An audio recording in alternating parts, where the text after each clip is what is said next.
Moses not only needed to listen and understand that God was threatening Pharaoh, so much so that he uses the language of, I'll kill your firstborn son, just like Israel is my firstborn son to me. So also in the next few verses, Moses is going to learn the lesson that even his covenant unfaithfulness puts him on the deadly side of Yahweh. Look at what happens next in verse 24. In this next scene, the word Moses is not in any of the text. It's put in there by English translators, but all we have is him and his, etc. There's about 100 different ideas about what exactly this scene is taking place. All of them really apply the same way, but just so you know, there's differences in what exactly this scene is happening. Who's God seeking to kill? Whose foreskin is thrown at whose feet? Why does Zipporah say that? Is that the best translation? If you think you have ugly family lunches, you don't beat this, Zipporah and Moses. So in verse 24, I'm going to read it the way I think the commentators that I agree with would translate it. At a lodging place on the way, the Lord met him and sought to put him to death. And then Zipporah took a flint and cut off her son's foreskin and touched his feet with it and said, surely now you are a blood relative to me. And so he let him alone because she said concerning the circumcision, you're a blood relative to me. What was happening is, I don't need to explain the scene anymore, I don't think, but I think that the person God met with and sought to put to death was Moses' son, the uncircumcised Israelite, the uncircumcised son of Abraham, the lineage of Abraham who did not have Abraham's sign and seal of circumcision on his flesh.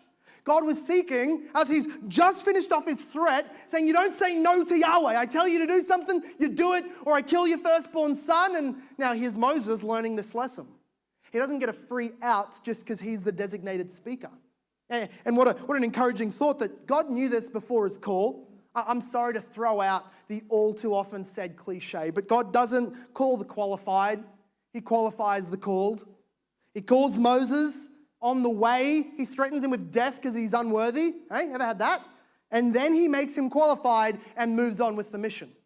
But the scene is that Zipporah, as a lineage of Abraham, remember, the Midianites had Abraham's second wife as their foremother. So they were sons of Abraham. They probably did circumcision or at least familiar with it. Here's Moses, absolutely knowing about circumcision. He failed in his removal to Midian and apparently some kind of rejection of the Israelite race. He failed to circumcise his son. And so on the way back, God met and threatened his son with some kind of sickness, some kind of death.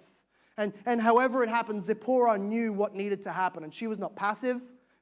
She was not like Moses standing back and itching his head and making excuses. She takes the rock. I hope cleaned it. I hope sharpened it. Who knows? She chopped off her son's foreskin. And then it says that she put the foreskin onto his feet.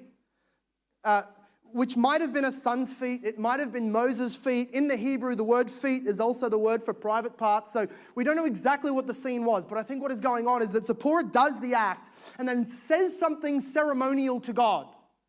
As if to say, here's my blood relative, here he is, having received the sign he needed, God, accept this in your sight. And because she said this relating to the circumcision, God backed off and held his anger.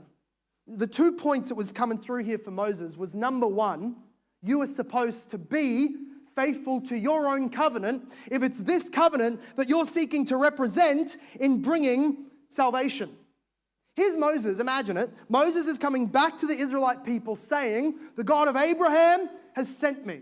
The God of Abraham is fulfilling his promises to Abraham, to all of Abraham's lineage. I'm a son of Abraham. I'm the sent Savior from Abraham's lineage. And they'll say, what the heck is your son doing uncircumcised without the sign of Abraham? You don't even take this thing seriously enough to do that to your son, and you expect us to risk our lives in fighting the superpower? No, God needed to make him faithful to his own covenant in order to then bring salvation through that covenant. That was number one. Number two is a reminder that every life belonged to God. It's one of the reasons they would redeem the firstborn son. Many cultures back then would kill an animal in place of their firstborn son, knowing we owe God this life. But instead of killing our child, we'll kill an animal and we'll get the life back. We've swapped, we've redeemed. And so it was even in the Jewish mindset that God owned every life. And God was saying here to Moses, you don't get a free out simply because you're my chosen spokesperson.